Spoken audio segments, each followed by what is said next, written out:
আসসালামু আলাইকুম। RTC tours and ট্রাভেলসে আপনাদেরকে স্বাগত। আজকে আমরা কথা বলবো শান্তা ইসলাম আপুর সাথে। আপুর ভিসাটি পেয়ে গিয়েছে, মালয়েশিয়ান ভিসা ছিল এটা, আলহামদুলিল্লাহ।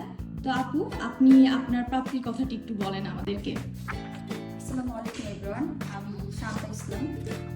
আমি এখানে এসেছিলাম বেসিক্যালি আমার বেস্ট ফ্রেন্ডের মাধ্যমে, যে আমার খুব অল্প সময়ে কিছু ভিসা দরকার।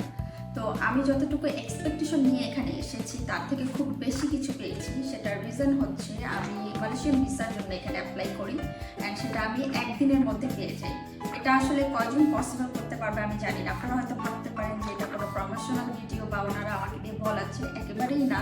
বিকজ হচ্ছে আমি যেহেতু ট্রাভেল করি, সো আমার বিভিন্ন দেশে যাওয়ার বিভিন্ন ভিসা নেওয়া প্রয়োজন পড়ে। এর আগেও আমি করেছি, বাট এত অল্প সময় আমি কখনোই ভিসা পাইনি। তো আমি সবাইকে সাজেস্ট করবো যে আপনারা সবাই আরটিসি ট্যুরস অ্যান্ড ট্রাভেলসে অবশ্যই আসবেন এবং তাদের সার্ভিস নেবেন, এবং আপনারা আমার মতো অনেক অনেক হ্যাপি হবেন। Thank you. থ্যাংক ইউ আপু, অনেক সুন্দর বলেছেন, ধন্যবাদ।